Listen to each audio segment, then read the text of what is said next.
Life without Cale is hard.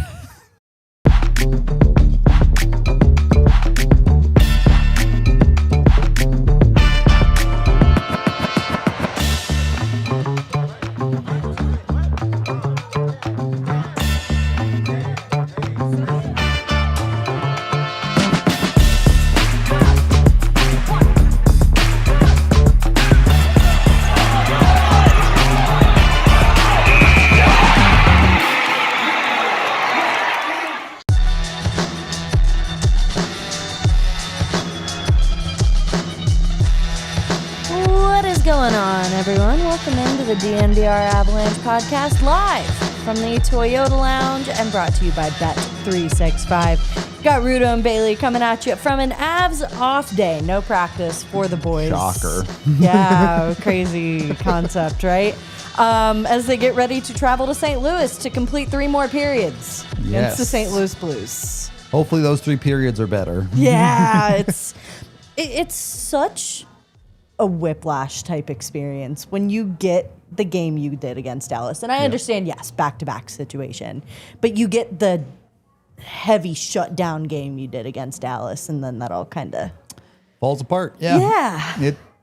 A lot can change in 24 hours. I do think, given the way that game played out, we'll see a much better Avalanche team tomorrow. They're not one to take that type of stuff lying down usually, but it is still pretty crazy how big the swings can be in the Avs defense, and we'll get into life. But yeah, no, it's just a tough pill to swallow. Yeah, I think with that, and like it's tough in the sense of, hey, the Avs could have clinched the West.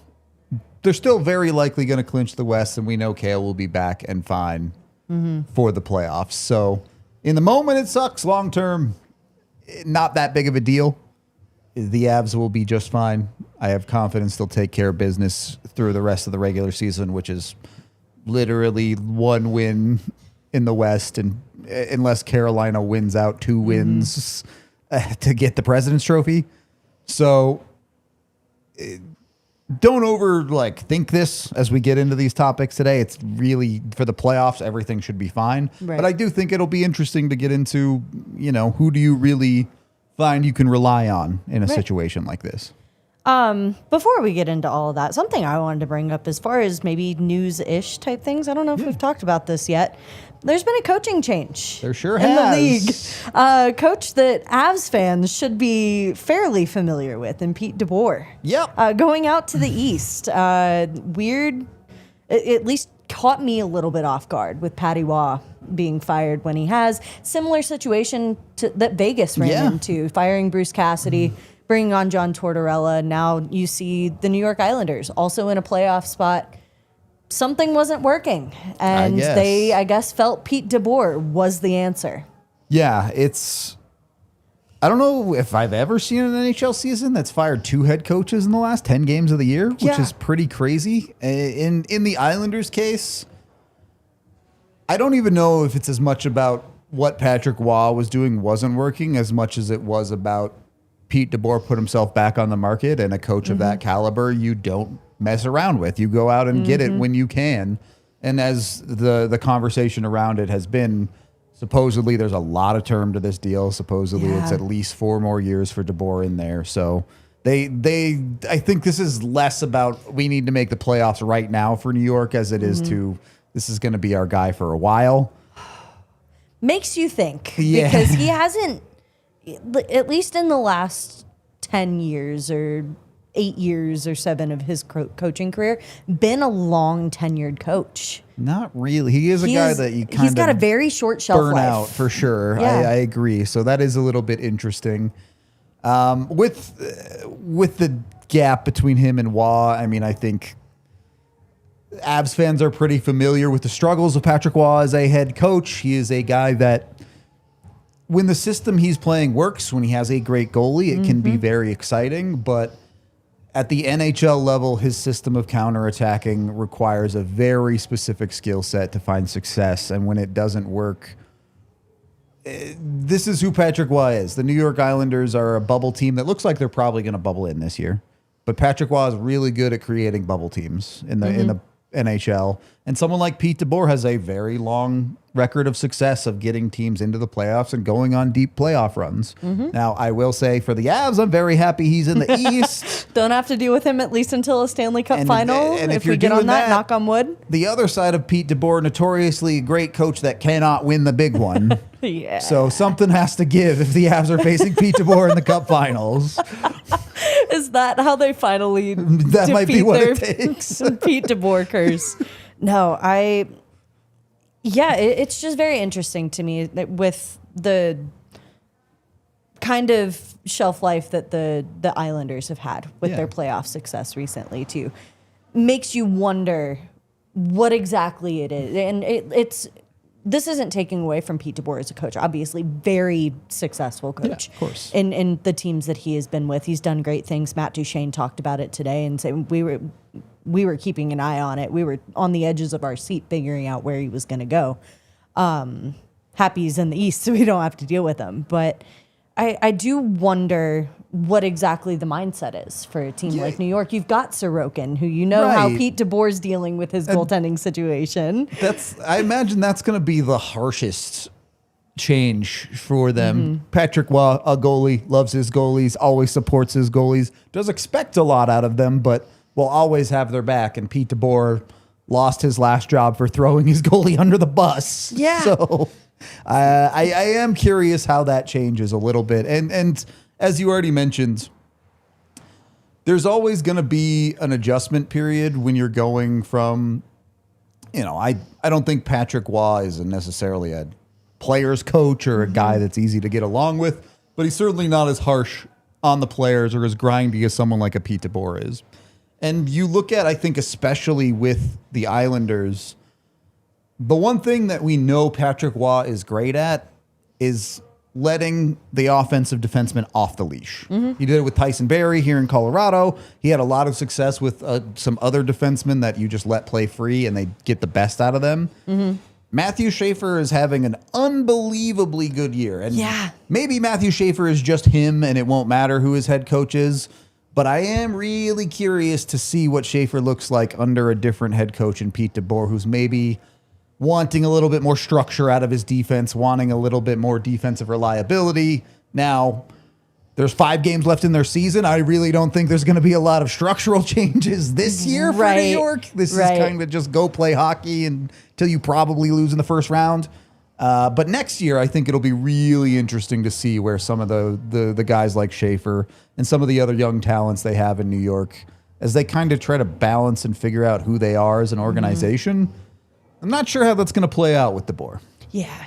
And again, this is nothing against DeBoer, but Miro Heiskanen is no Cale Makar. No. So he's never really had, I guess, the experience in terms of building what is looking to be like a superstar defenseman. And so I wonder if that forces him to change that mindset up just a little bit and seeing that ceiling for Matthew Schaefer. And being able to coach that a little bit differently than maybe what he's used to.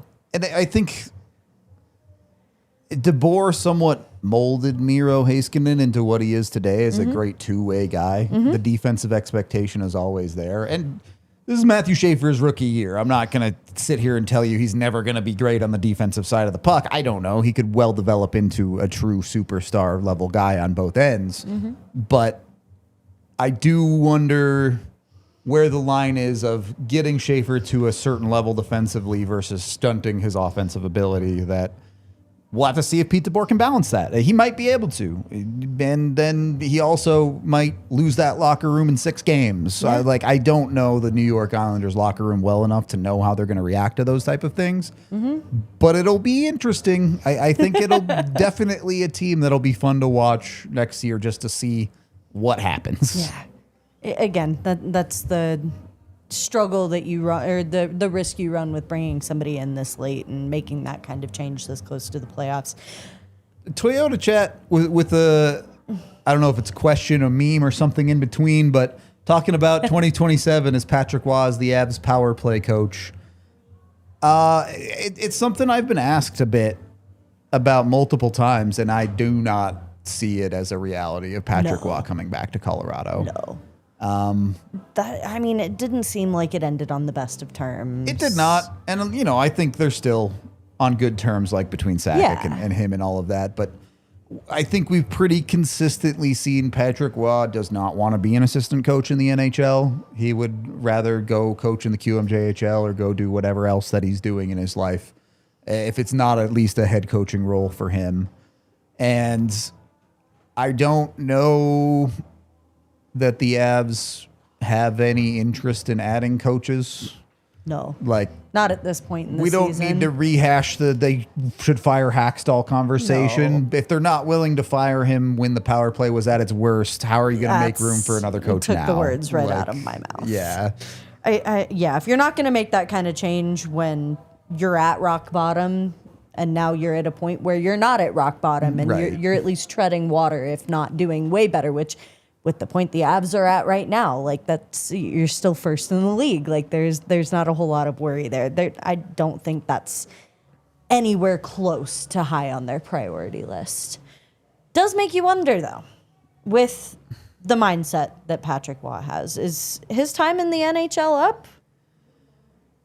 I never want to say for sure because we've seen how the carousel always comes back around when it comes to NHL coaching. John Tortorella has a job again. Like, anything is possible. So you never know. Mm-hmm. But I do think it is tough for Patrick Waugh to find another job in the NHL at this point. You see someone like Tortorella get a job because everyone's like, oh, well, remember that time he won a cup 20 years ago? And you can convince yourself into it.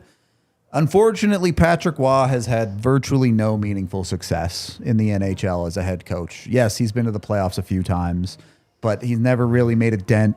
Mm-hmm. I think his systems feel a little bit deprecated to what the modern NHL has become. And I think we saw in Colorado specifically, I think this has been less true on the islands, but it's just who Patrick Waugh is as a person, is that he wants control. Mm-hmm. He, as a head coach, and in Colorado at the time, he was the president of hockey ops or something too. That's not the exact right title. I forget what it was, but he wants specific players on his team as a head coach, and he's going to rally for them very, very hard. And sometimes that's demanding your team drafts Nathan MacKinnon, and it works out great.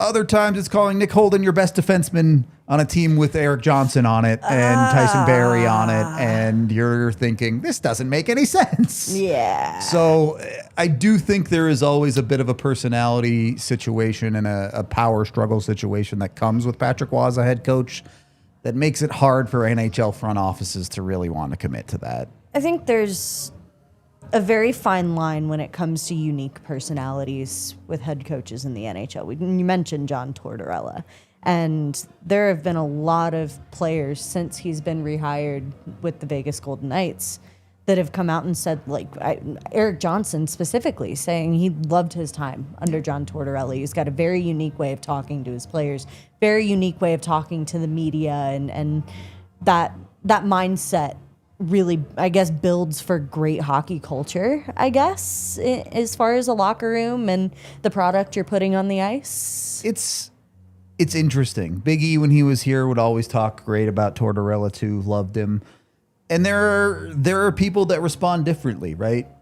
A coach like John Tortorella who rides you hard and makes you work for it, a lot of players will respect that and come out of it feeling that they were better for it.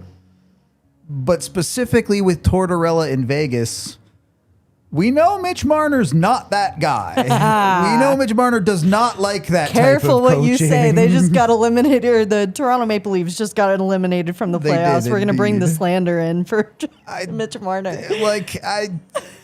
It's been pretty public that Mitch Marner is I don't want to make too big of generalizations, but the general hockey world feels like the way you coach Gen Z players is a lot more positive affirmations and reaffirming that they're doing well instead of the constant berating that we used to see of older head coaches in the NHL.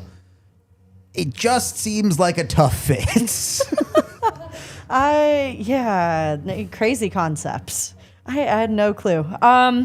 Yeah, so that's kind of the bigger news that come out of this weekend. I'm not trying to slam Nick Holden, for the record. I loved him in Colorado, but he was definitely like their third or fourth best defenseman. Yeah, there's a couple other guys higher on that tier list. Absolutely. Speaking of defensemen, we got a lot more to get into in the show, but we do have to take our first break of the show, so let's shout out some of our sponsors. If you love the NFL Draft, then this is your edge. The Die Hard NFL Draft Guide is built and based off of thousands of hours of film study, being boots on the ground, Shrine Bowl, Senior Bowl, Combine, talking to scouts, talking to coaches, really getting a feel for where these players are best going to fit and project in the NFL. And we're talking hundreds of players in this class. All right, so what are you going to find in the guide? Well, you're going to find player comps, you're going to find strengths, weaknesses, physical tools, analytics, highlights, analysis from all across the space, everything you need to try and determine who are the best players for your team. You get access to the guide if you're a diehard, and you'll also get access to a couple of individual breakdowns I'm doing specifically for your team. All right, look, if you want surface level breakdowns, you can get them anywhere, but if you want independent thought, if you want thorough breakdowns on all of these prospects, become a diehard, get the guide. Or you can get access to the 2026 guide for just $26. Let's win draft season.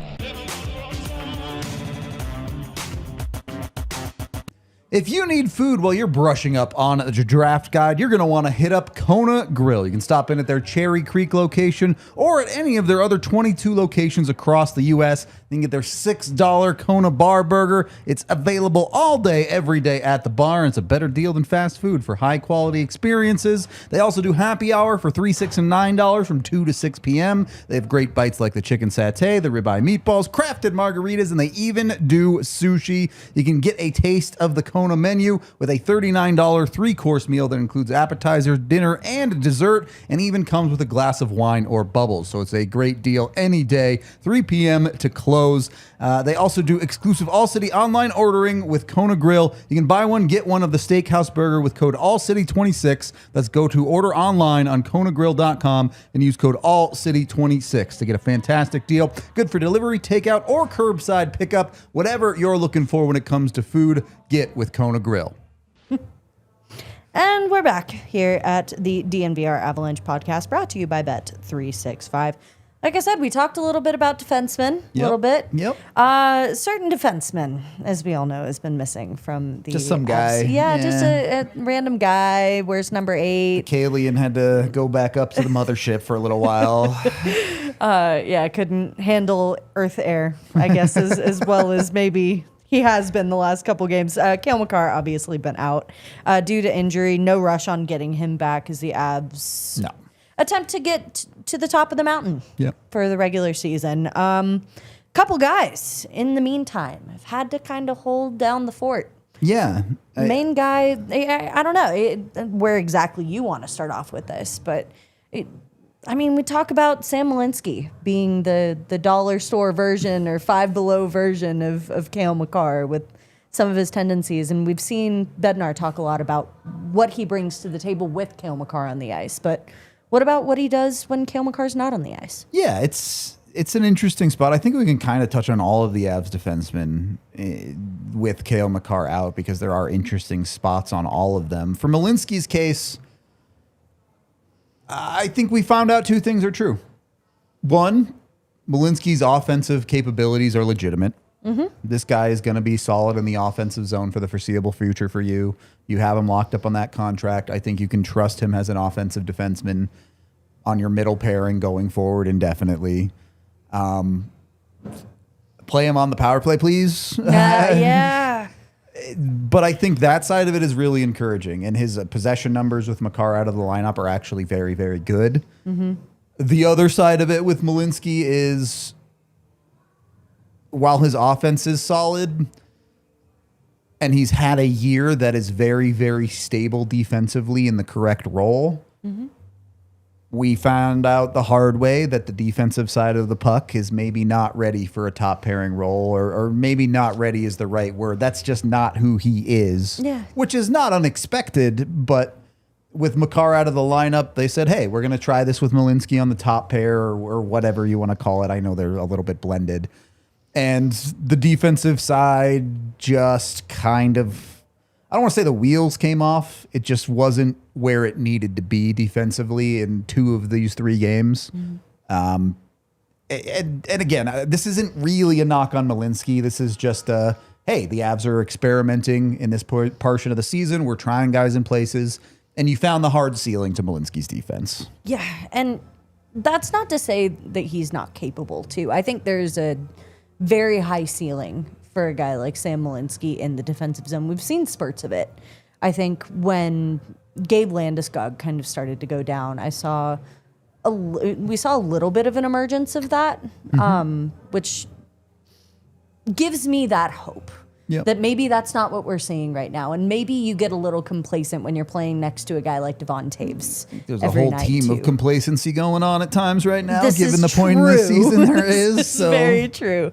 But as far as Malinsky's ceiling goes, I think there's a ceiling on both sides of it, right? We haven't seen his true potential in the offensive zone. I don't know how true that is necessarily. And I think Malinsky's going to have a 40-point season, barring complete lack of production through the last 5-6 games here, which is huge for a second pairing guy. And the reality is, when you play on a team with Cale Makar, when he's in the lineup, you're on the second pairing, full stop. That's massive. I think that is awesome from Sam Malinsky, and that is realistically, I think, his ceiling, 1, because of that Makar conversation, but 2, Malinsky's 27. This is a guy who got into the NHL quite late. Yes, he's hitting his stride right now. He's hitting his prime right now. Mm-hmm. I just don't know that there's a ton more that you can squeeze out of him. If he shows up next year and proves me wrong, I am happy to eat my words. Maybe that's just me being optimistic, because I do think we know I'm the pessimist of the show, so that's fair for the part for the course. I guess I just look at the trend that he's on and look at the role that he's secured for himself, the amount of competition that he's had to battle this season, and getting himself to that point. I think when you're looking at this being the first full year or whatever for a guy like this in the NHL, and he's having this much success, can't help but think maybe there's something more in the tank that he can do with another full year after that on the boards for him. I would certainly love it to happen. I just don't know that I'm a believer. And fair. Realistically, there is a certain level of roles that players fall into. And Makar is your ultra mega superstar, do everything for you guy. Mm-hmm. And he's kind of the only one that's really like that. We'll get into Toews in a minute because I see chat talking about it. But Toews' assignment is be the responsible guy, whether that's next to Makar or Malinsky or whatever it might be. And that leaves Malinsky's role as a second pairing offensive defenseman. Even if he does have quality nights defensively, even if he does have mistakes defensively, his role is less about that side of the ice either way. Mm-hmm. And the expectation is he goes north and plays a lot of offense for you and helps provide down your lineup in that way. And he's done absolutely excellent at that, not just through this short stretch of without Cale Makar, who Malinsky, the main factor in why that Vancouver game was even close, you could argue. But the entire season, he's been a guy that's done more than just chip in offense. He's been a legitimate offensive threat. Yeah. Chad already talking about it, so I guess we can switch gears a little bit and talk about his partner for the last couple games in Devon Toews. Yeah. Toews is not having a good year. No. And not a good year for Toews is still like an above average defensive defenseman because he's very, very good. It's easy to be that way when you're playing next to Cale Makar and guys like Sam Malinsky when Makar's not on the ice. But we've seen a lot of inconsistency from Devon Toews this year, and the lack of Cale Makar, I think, has exemplified that in a lot of ways, where I don't think Devon Toews' big issue is necessarily the actual skill and execution when he's trying to make a hockey play. His defensive stick is still extremely good. Mm-hmm. He's still, when at his best, very, very good at breaking up plays at the blue line, making smart decisions to get pucks out of the zone. Where we see a lot of issue with Devon Toews is systemically, we're starting to see him make wrong decisions, especially on the rush, whether that's covering the wrong guy or miscommunications with his back checkers and things like that. the Makar-Toews pairing, while very, very good, their weakness is still a little bit of that net front area because of the way they defend. Toews is much more of I defend by being in the passing lane and using my stick to break things up. And when that's not working, it looks really bad if pucks go through him to the back door, and it's a lot of easy goals for your opponent because Toews is not a guy who's going to be able to out-muscle guys net front, not a guy who's going to win a lot of those physical battles necessarily. Not that he's weak, but he's just not the way he plays defense. And we've seen the Avs have to adapt here. It feels a little bit in flux right now because the Avs are just doing whatever they need to do with their defense. But before Makar got hurt, we were getting more and more and more of Brett Kulak with Cale Makar because Kulak has a little bit more of that strength in that physical game net front. And then we're finding pretty good success together. And this is not the way the Avs are built. They need Devon Toews to step up and when they get to playoff time. He needs to be better than he's been for the majority of this regular season for the Avs in the playoffs. Do you have faith he can do it? Do you not? I think he'll be all right. I do think that little bit of extra edge, and you can see it in a game like the Dallas game where the Avs defense really locks in and Toews is on his marks across the defense the entire night. He's got it in the bag, but the Avs are going to need it more consistently. I love that you brought up the back checks because that is my biggest gripe with Devon Toews this season. And it's not as though he's getting much help from his team there too, because a lot of those mistakes that are happening in the neutral zone come off of bad changes or it's those miscommunications where he doesn't know if he needs to push towards the wall or if he needs to guard the middle or what exactly is going on. But it's very uncharacteristic from the version of Devon Toews we've seen in past years that he hasn't been as apt for that. And the team's been helping him out a little bit more in those areas. Yeah, and this is not strictly on Devon Toews. A lot of this is on the Avs back checkers too. We've seen multiple times this season where Devon Toews is the guy back and he's looking up at his back checker and pointing at a guy. And then the back checker just ignores him and goes to the puck. And it's like, is that really Devon Toews' fault? I don't know. But we've also seen him just make the wrong decision on who to take guys a bit too often this year. As far as, I don't really care which guy you take on a 2-on-1, but take the guy. Right. Don't get stuck in the middle and kind of halfway it because now your goalie doesn't know which way you're going and he doesn't know. Yep. Right. So you getting caught in the middle means everyone on the ice is getting caught in the middle for the Colorado Avalanche. I would just like Toews to be a little bit more decisive, even if it's making the wrong decision, commit. And I think you will see some of those issues disappear. The other side of it is to also make the right decision, though. The other night against St. Louis, he just decides to defend the wrong guy, just straight up. And Belinsky did this too, to be fair. This was not a issue unique to Devon Toews by any stretch of the imagination. But the expectation is Toews is going to make the right decision every time. And that's why you've seen him have that role reduced a little bit in playing next to Makar because he's not making the right decision a little bit too often. And you've got guys, unfortunately, like Mackenzie Blackwood, whose lateral movement maybe isn't the best as far as goaltenders are concerned. So when you get caught in that 2-on-1 situation, it makes you sit on the edge of your seat just a little bit more. For sure. It's something the Avs definitely need to clean up. More I want to get into on this specific pairing, but we do have more sponsors that we need to shout out. So let's go ahead and shout out some more of those.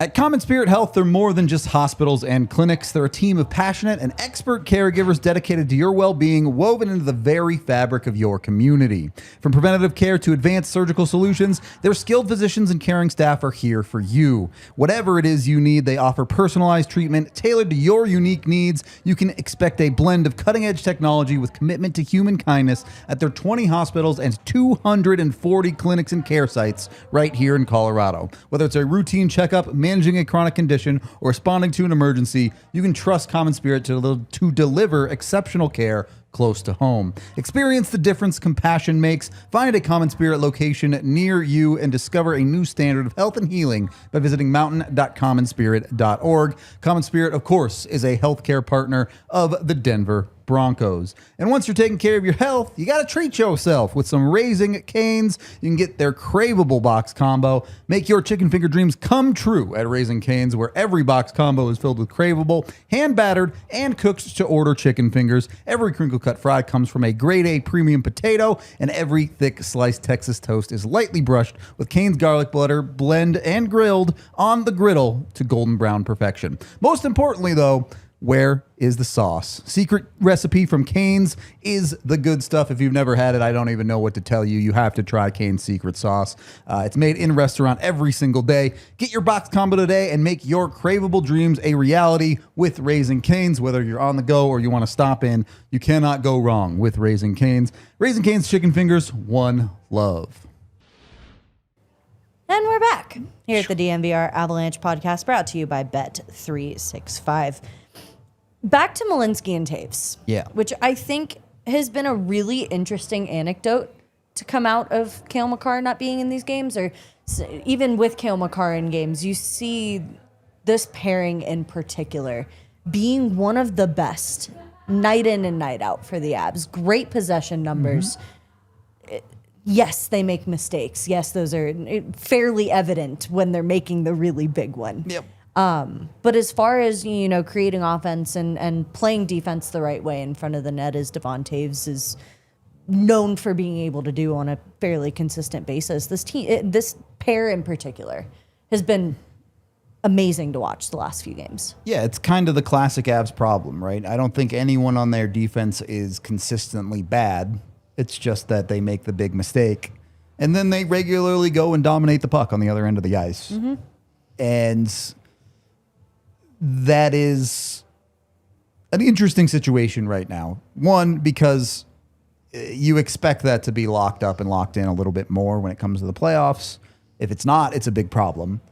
But two, you go through ebbs and flows of a season, and the big mistakes get made worse when you're not getting saves. Mm-hmm. I think that's just true. I don't really think any of the goals the other night are on Mackenzie Blackwood, but maybe he makes the unbelievable saves on the Toews mistake for the second goal that St. Louis scores. And if he makes that save, you're living in a completely different world. You pretty quickly forget about the bad read from Toews and you move on with your life. Unfortunately, when you're making mistakes and they're ending up in the back of your net, they stick out a little bit more. And you need to be able to, I don't want to say erase those, because they happen sometimes. Every team in the NHL makes big mistakes sometimes. Mm-hmm. Every night, every team makes at least one. Yep. And sometimes they go in, sometimes they don't. But when it's Devon Toews at the top of your lineup, I think he's too important to the Avs to be comfortable with, hey, you have great possession metrics and you make a big mistake. Yeah. You need to be great possession metrics and no big mistake. Yeah. Simple as that. Which I think is really important going into the playoffs. If this is a pairing that should stick for Jared Bednar, which it stuck for the last couple of games. And from what he's talked to us about, he really likes what he's seeing from mixing up these pairings and splitting up Toews and Makar. Yeah, and I think that comfortability comes as much from the success we've seen of Brett Kulak as well as it does with just Toews and Malinsky together. I really have no notes on Brett Kulak through this stretch without Makar. He knows what his role is on this team. He goes and does it every single night, and it's been really, really solid. He has really, really been a stabilizing factor to this Avalanche defense in a lot of ways. Now, some nights are Vancouver and just everything goes wrong, and what are you going to do? Yep. But that's a guy who you can rely on for a lockdown shift in a way that maybe you trust Toews a little bit less to do now. And he helps the Avs in a lot of ways. He's not the guy that lays big hits in physicality, but he's really good at winning positional battles net front, and he's really good to make life hard in the corners for teams. And that allows the Avs to avoid those scenarios like the first goal from St. Louis the other night, where it's second chance, third chance, fourth chance opportunities. Kulak is really, really solid at stunting those and getting the Avs out of those situations. Breakout passes are never going to be his thing, but that's why you put him with a Makar or a Malinsky or whoever it might be. I will say the Kulak-Manson pairing that they've been using at times feels a little weird. I don't love it. just a little bit of a lack of puck moving ability there. And with the chaos that Josh Manson brings at times, it feels like it's just a bit of a tough fit for Kulak on that pairing specifically. But on the whole, Kulak is almost a set and forget player already in Colorado. And that was going to be kind of the question direction I went into as well, is we haven't, I guess, properly done a progress report on a guy like Brent Kulak since being acquired at the trade deadline. Yep. Is he, you think, fit into, you talked about his role and what Jared Bednar expects of him. Has he fit into that role as well as expected? I think perfectly. I think like the only nitpick that I really have, and it's not like the expectation was he was going to provide a ton of offense, but the offensive zone is pretty non-existent. There's little more that you get from him other than like shooting a puck to the corner or generally towards the net area. He doesn't do a lot in the offensive zone, but you knew that coming in, and he's filled the role in the exact way. The reason you made the move was for him to do what he's doing, to be that complete defensive D and to make the Avs life easier in their own zone. Consistency. The number one word I've been saying for 2 months now. Brett Kulak has absolutely been maybe the Avs' most consistent D-man since they went out and got him. Yeah. I mean, remember when you're looking at his first game coming in, and the biggest comment that we had coming out of this game is you don't notice him. Yep. He's not always a guy you notice. Yep. Every single night. And with the specific role that he's been given with the Avs, yeah, sure, you'd like to notice him in the positive manners, maybe not so much the negative. But as far as, as far as the eye test goes, if you're not pointing him out every single night, means he's at least doing his job. Well, and there's something to be said about a player like that getting minutes next to Cale Makar, right? The Devon Toews Olympic meme of his game plan is pass to Cale. Yep. Like that's all Brett Kulak needs to do. Yeah. So I feel like he's been a really good fit, and especially when you look at ahead to the playoffs, you're looking at a guy with, experience making Lots of deep experience. playoff runs. Yep. And a lot of those qualities that you just listed as being, things that we're looking out of a guy like Brett Kulak, things that maybe this team was lacking starting the year that makes them that much more difficult and that much harder to play against come game one. At this point, I think between him and Toews, it's just about balancing the time on ice. You need to have good recognition of what type of game you're getting out of Toews. Are you getting the Dallas game where he's excellent? Or are you getting a Vancouver or St. Louis game where maybe Toews is struggling a little bit more defensively? And then you have to pick the right guy to play the minutes that night. Yep. You have that reliability in Kulak, but Toews, when he's on, is a better player than Brett Kulak. So find the balance. Jared Bednar's job is hard. Yeah. Moving down the blue line just a little bit, I think I would be doing him a disservice if we didn't start with Brent Burns scoring in his 1,001st consecutive game. We like to complain about this guy a lot. I'm not about to. No, and that's what I'm saying is I think as far as positives go for the blue line, in Cale Makar's absence, he's certainly stepped up. Yeah, over these 3 games, I think Brent Burns is probably the Avs' best defenseman. I asked for him to get more engaged offensively after a slow march. He absolutely has. He's picked up a couple of points over these last 3 games. And I think the St. Louis game is what you need out of Brent Burns. It is right on the edge. When a team tries to skate against him, he barely has enough left in the tank to keep up, but he makes it work. He gets the job done, even if it is a little bit scary at times. As long as he's got enough left that he can make it work on those defensive rushes against him, good. We're not asking him to be a world beater defensively. We're just asking him to keep up with the play. And he actually did that reasonably well in St. Louis, even if it took some desperation plays. And then, of course, he scored the goal on the other end. So you're getting value there. That's exactly what I was going to bring up, is especially against St. Louis, he doesn't always have the legs. Yes, he's not going to be the guy that's the first one back in the D zone to defend the net. Yep. But he's going to sacrifice the body. You see him lay down for a puck in a pass on a 2-on-1.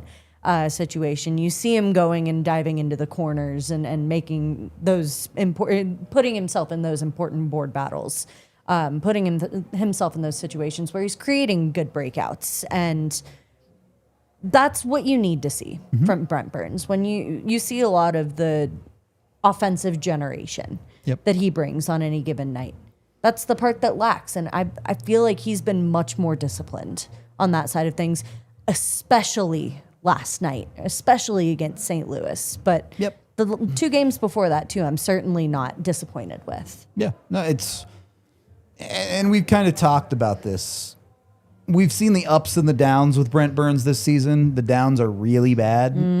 But when he can keep himself out of those downs, he's definitely a net positive addition. And look, he set the expectation for himself, I think, last night with the St. Louis game for the playoffs. On a back-to-back, he proved he could keep up with the team that was actively trying to skate the Avs down. If you can bring that in the playoffs, if you can keep the plays in front of you when you're Brent Burns in the playoffs, I have no issue. I know your in-zone defense at times is not going to be perfect. I know you're going to play YOLO at times just because that's who he is. Fine. If you're doing the baseline of keeping plays in front of you and you're getting that offensive punch that he has, I really don't know that there's a hole in the Avs defense when healthy. You look at the last 3 years that he's had with Carolina and playing in the playoffs, and the style that they play is obviously very different from what we see here in Colorado. But knowing that he's got that veteran, he's that veteran, he's got a lot of that experience. How, I guess, sustainable do you think this is with being so close to the playoffs? Like, is this the version of Brent Burns we continue to see down the stretch? I don't see why it can't be. He does feel a bit like a streaky guy, so we'll see if it comes in and out a little bit. But I have no reason to believe that Brent Burns will fall off a cliff in the playoffs.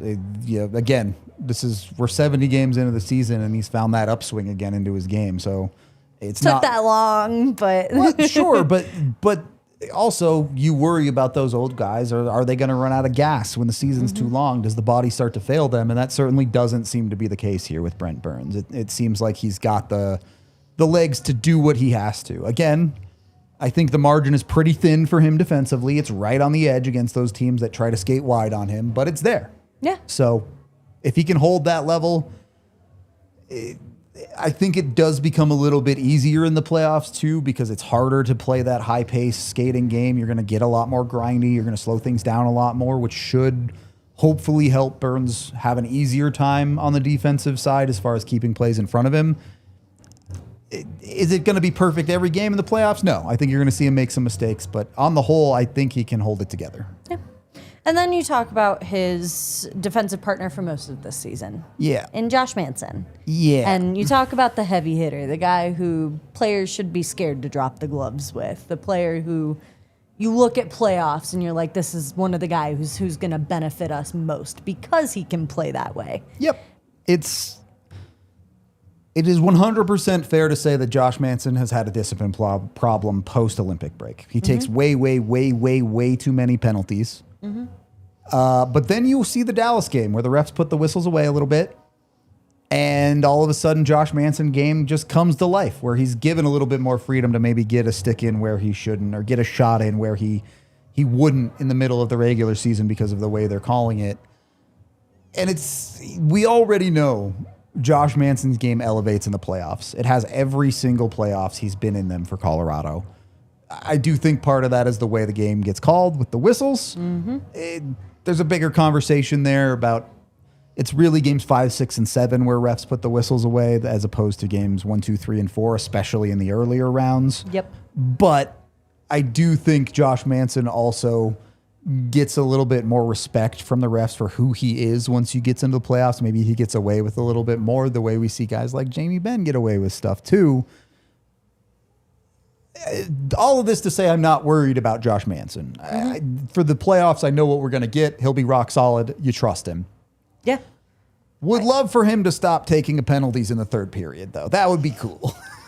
Yeah, And that's where I really struggle with a player like Josh Manson. Want to get into that a little bit more, but we do have a final ad break that we do have to jump to shout out the last couple sponsors for today's show.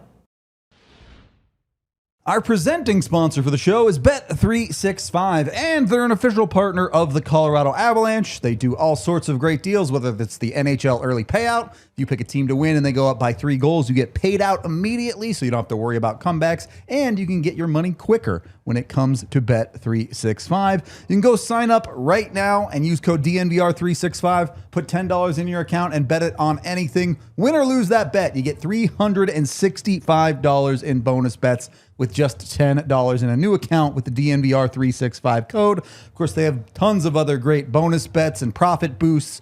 They have daily parlays. They even have a DNVR bet at times that you can follow us on. Whatever you're looking for, you can do it at Bet365. There's never been a better time to prep for the playoffs with Bet365. Again, winning is everything at Bet365. Use that DNVR365 code at sign up today on the app. Of course, if you have a gambling problem, call 1-800-GAMBLER. Please gamble responsibly. Must be present in Colorado. $10 minimum deposit required. Bonus bet wager excluded from returns. New customers only. 21 plus only. Time limits, minimum odds, and terms and conditions apply. In-app only. Void where prohibited. And once you've had a little bit of fun, made a little bit of money maybe with Bet365, you can go make sure you get Xfinity and lock in your 5-year price guarantee.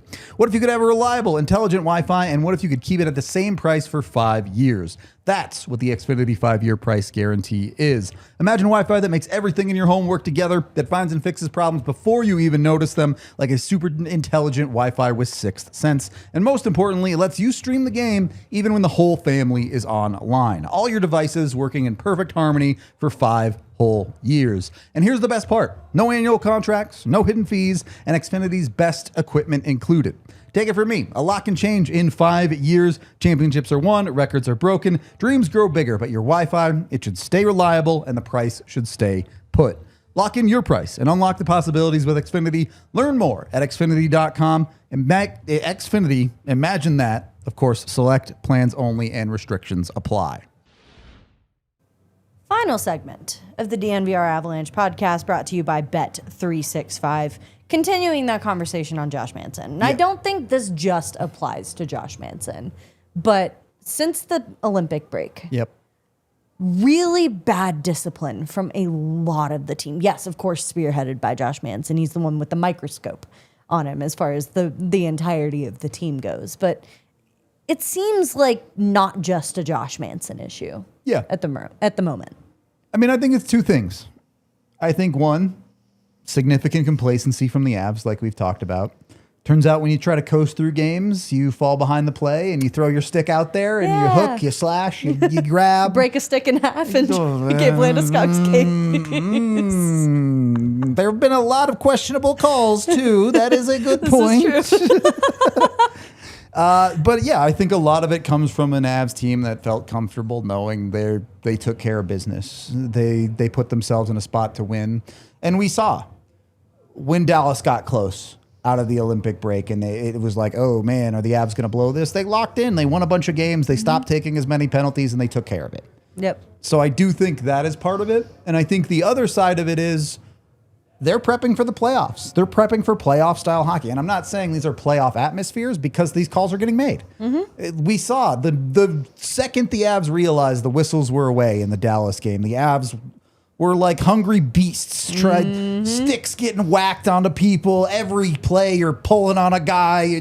The Avs are ready for playoff style hockey where the grimy, gritty, penalty ridden, uncalled, nasty nonsense goes down. And you're just not allowed to do that in the regular season. No. So it was a bit more concerning for me at the end of February and early March, where I was like, it's way too early to start doing this. But at this point in the season, I'm a lot less worried about it for most of the Avs guys.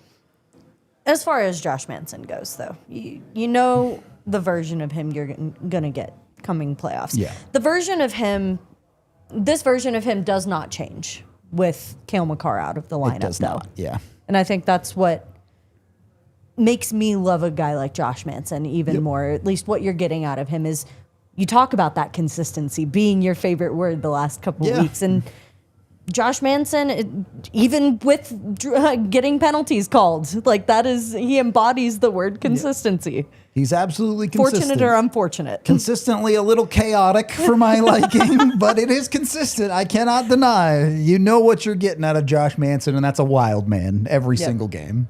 Yep. As we kind of start to wrap it up, not a guy I think deserves a huge conversation from us, but Nick Blankenburg. Yeah.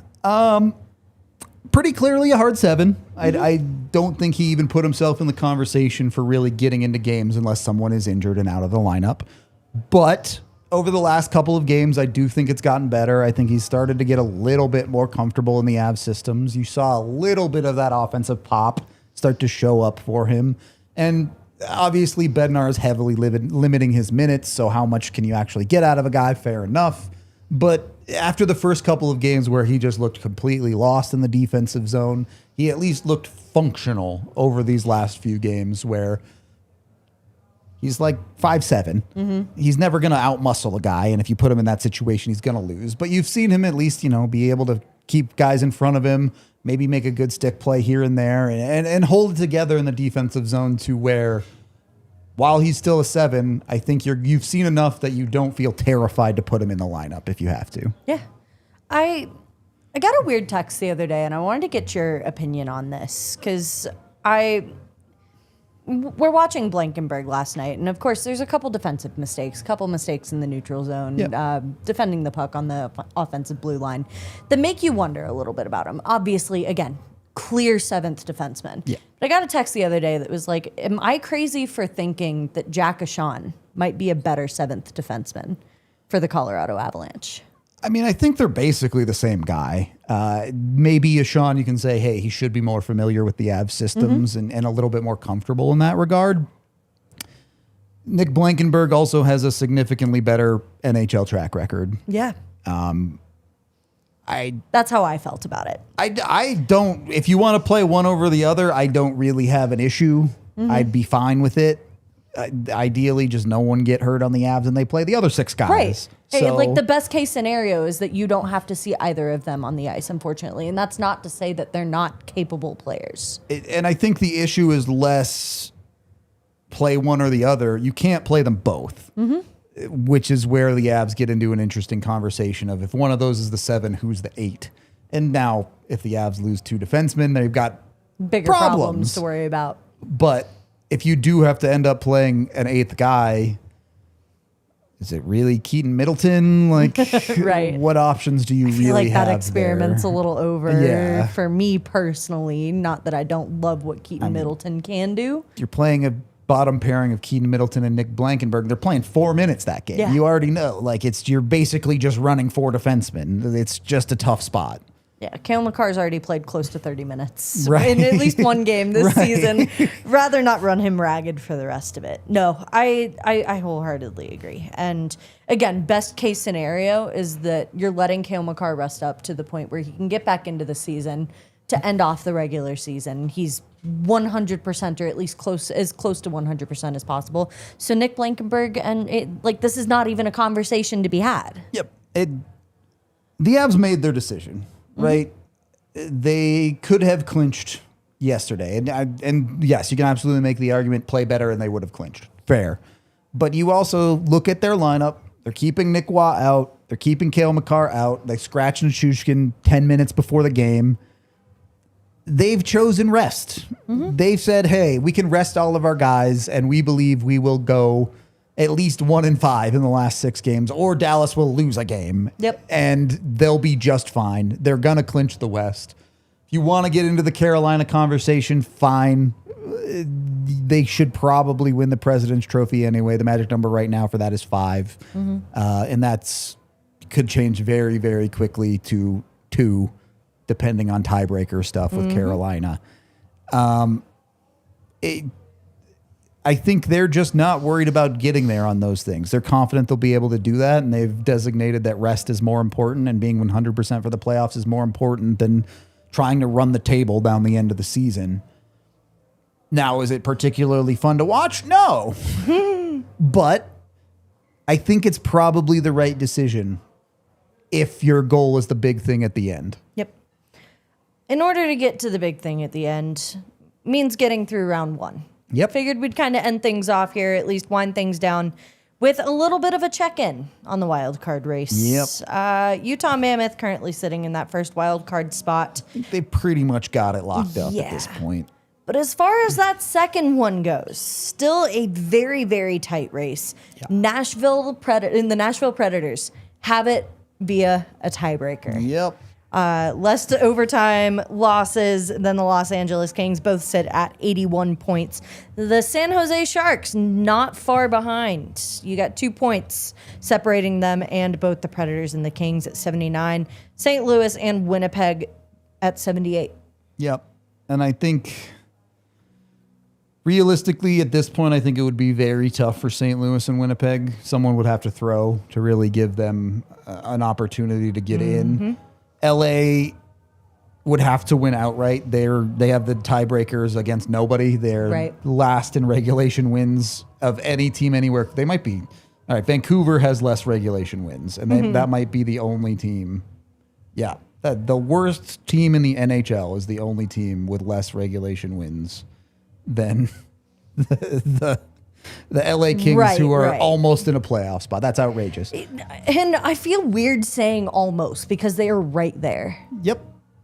It's literally same amount of points as the team in the playoffs. I hope San Jose gets it. I think they're the funnest team of that bunch. Macklin Celebrini's awesome. And also the Avs would tread that team. And they don't know how to play defense. Their goaltending is wildly inconsistent. Well, you kind of, be a fun series. You kind of answered my next question with this too. If it comes down to maybe you can pick it because it's the most fun team. Maybe you can pick it because you think it'd be the best matchup for the Avalanche. But is San Jose your, dream wild card scenario? I think that would be the funnest for sure. If it's not San Jose, I want LA. LA will play you tough, but they have 19 regulation wins. That's not a good hockey team. Their goal differential is minus 26. Yeah. In a year that we've seen normally across the NHL, LA wouldn't even be close to a playoff spot. That's a team that should be extremely beatable. Yeah. To be fair, I don't think Nashville worries me a ton either. Of course, the Avs have to go out and play the right way and take care of business. But I think of those three teams, Nashville is probably the best of the three. Yeah. No, very fair. I think I kind of lean in that same boat of wanting the LA Kings. I do think the San Jose Sharks would be fun, though, just because of that Macklin Celebrini, Will Smith duo. You'd watch them score some absolutely sick goals, and then they'd give up 7 goals the other way. And you'd be like, cool, we win anyway. No, I can have fun this way. That's great. Right, exactly. Like, I can watch one of the best players, at least young players to play right now, go and do his thing. And he's just so much fun to watch. And I think just something interesting to note there, because this comes up in the Avsosphere a lot. We talk about the Avs getting goalied a lot, especially from teams like San Jose that maybe are weaker, but somehow their goalies just seem to play their best games against the Avs. Track record-wise, in the playoffs, when the Avs get those teams, the goalieing does not continue. The Avs lock in, play the right way, and they find a way to kind of bury those teams in goals. Whether you look at a team like Calgary a couple of years ago, where they just completely destroyed them in Cale Makar's first few games, they just find ways to solve the goaltenders in the playoffs. Winnipeg is Hellebuck; he always is bad. Yep. But even other teams that you've looked at over the years of getting through that first round and maybe scary goalies, Arizona in the bubble, same kind of thing. A handful of other teams that just the Avs have solved their goaltenders win.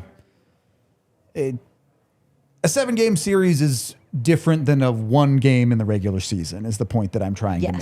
Across the course of a 7-game series, that goalieing doesn't happen the same way. Yep. Definitely think that's the case. I'm excited to see how this all shakes out in the end. Want to start winding down here, but I believe we do have one super chat. Not a super chat. Oh, yeah, one. Yep, one super chat to get to here. $5 from Melanie Vigil. You all are my favorite. Thanks for the insight, I think. Thank you. We think. No, we always love your support, I Melanie. think so Thank you. too. Appreciate your support, Melanie. Yeah, I think that's really all I've got. Yeah, Ruda. I think we covered it. I think the most interesting thing going on with the Avs right now is their defensive situation without Cale Makar, and that's a nice thing to have because in the playoffs, Cale Makar will be back. Yeah, hopefully back way before the playoffs. Yeah, so that's give him a couple games at the end of the Yeah, year, for he sure. deserves a little bit more rest. We, on the other hand, are right back at it. No with rest another for game us, day. yeah. No rest for us at all. Got another game day coming at you guys tomorrow. St. Louis guys are back on the road. We will have pregame, watch along, postgame here for you tomorrow. Until then, this has been the DNVR Avalanche Podcast. We'll see you guys next time. Or presented by Bet365. We all silly like the mayor.